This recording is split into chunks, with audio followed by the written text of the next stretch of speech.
My son-in-law looked me dead in the eye and said, "Wallace, this property is as much mine as it is yours." I didn't raise my voice, didn't grab him by the collar the way every muscle in my body was pushing me to, and I didn't argue. I set my coffee cup on the counter of the house I built with my own hands, looked right at him and said, "Interesting." Then I walked out the front door. He read that as retreat. What he didn't know was that I'd already made 3 phone calls that morning. Some background because the context matters here. My name is Wallace. I'm 63, and I own and operate an aggregate and excavation company just south of Nashville, Tennessee. The kind of business where you're on the job before sunrise, where the dirt under your fingernails won't scrub out clean no matter how long you try, and where every dollar you earn has real labor behind it. 30 plus years now, I know soil, I know grade, slope, and drainage. And more than any of that, I know land, what it does when nobody's paying attention. About 15 years ago, most people weren't looking at the rural corridors southeast of Nashville. I was. Running excavation contracts for county infrastructure long enough gives you a different way of reading expansion blueprints. You stop seeing roads and start seeing what follows them. Developers, money, demand. And I knew that whoever owned that land first would be the one setting the term. So I went after a USDA rural development loan and secured $340,000. Not a simple process.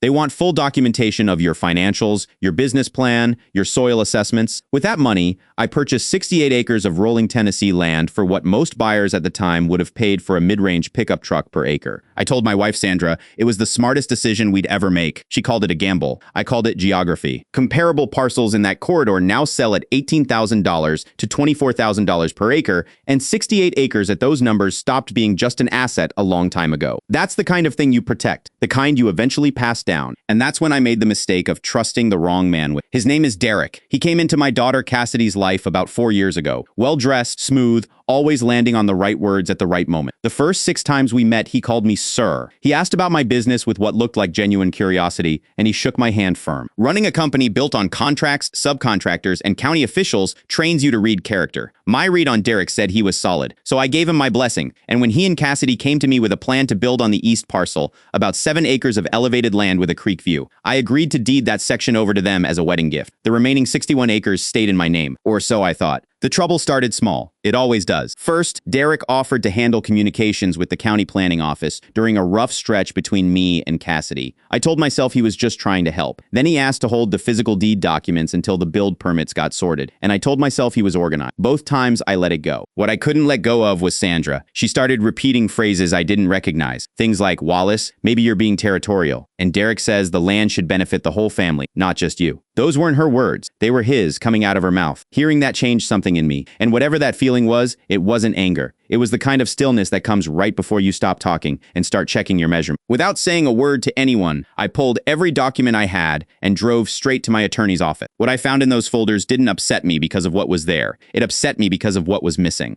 While I'd assumed Derek was building a home on the land I'd given him, he'd been running a longer play, using a broad property access agreement I'd signed in good faith, one I understood to be for construction permits. He'd quietly commissioned a boundary survey that reclassified the east parcel line, and with Sandra co-signing paperwork she hadn't fully read, he'd positioned himself to challenge the broader deed. He wasn't building anything. He was working to take ownership while I was still alive to watch it happen. I didn't go after him right away. First, I went to see a real estate attorney, then a second one. Under Tennessee law, a quitclaim deed or property transfer obtained through fraudulent misrepresentation can be contested, and both attorneys confirmed I was standing on firm ground. Going into that fight, I had the original rural development loan document, a clean title chain covering every filing for 15 years, emails from Derek referencing the full property in ways that directly contradicted the limited deed grant I'd, and 3 members of my excavation crew who'd heard him describe the land as our property in conversation. He assumed nobody would remember. 30 years running a business built on contracts teaches you to document everything. I had documentation going back to day 1, and I had it all. The confrontation came on a Sunday afternoon. Derek had called a family meeting at the house on my east parcel, with Cassidy and Sandra both present, and he figured the social weight of the room would soften whatever was coming. He'd read me wrong. I let him talk. Let him use words like legacy and fairness and Wallace. You need to understand the family's need. And I sat there and absorbed every word of it. Then I opened the folder. On the table went the original deed, my name alone on 68 acres. Next to it, the boundary survey challenge with his signature on every page. After that, the printed email chain, his words, his timeline, his plans, clear enough that nobody in the room could pretend they didn't understand what they were reading. Nobody spoke, not the awkward quiet of a difficult conversation, the kind of silence that means there's nothing left to argue. I looked at Derek Derek and told him to read those documents carefully because my attorney already had copies and the county recorder's office had received a formal title dispute filing the previous Thursday. He went pale, not afraid, just caught. Sandra started crying. Cassidy didn't move. I picked up the folder, stood, and said, I built something here and I'm not going to watch a man who shook my hand with a lie behind it. Take it from this family. Then I walked out. That was 11 weeks ago. Derek's boundary challenge has since been formally dismissed, and all 68 acres remain in my name. My attorney has filed a civil suit for fraudulent misrepresentation and attempted property conversion. Under Tennessee law, a gift deed obtained through fraud or material misrepresentation can be rescinded, and that's exactly what happened. The East parcel deed has been formally revoked, and Derek is off the property. Cassidy hasn't called yet. That one still costs me something every morning, and I won't pretend it doesn't. My hope is that she eventually finds her way out of what he built around her and sees what he was actually doing, not just to me, but to her. Sandra and I are talking again, slowly. There's still road ahead of us, but the land is mine. I've been reading terrain for 30 years. Grade, slope, drainage. What's underneath the surface? What's coming before it arrives? What I should have spent more time watching was the man sitting at my dinner table for 4 years. That one still stings, but the land is mine. The paperwork is clean, and that's exactly what 30 years of documentation habits buys you when someone finally decides to test them.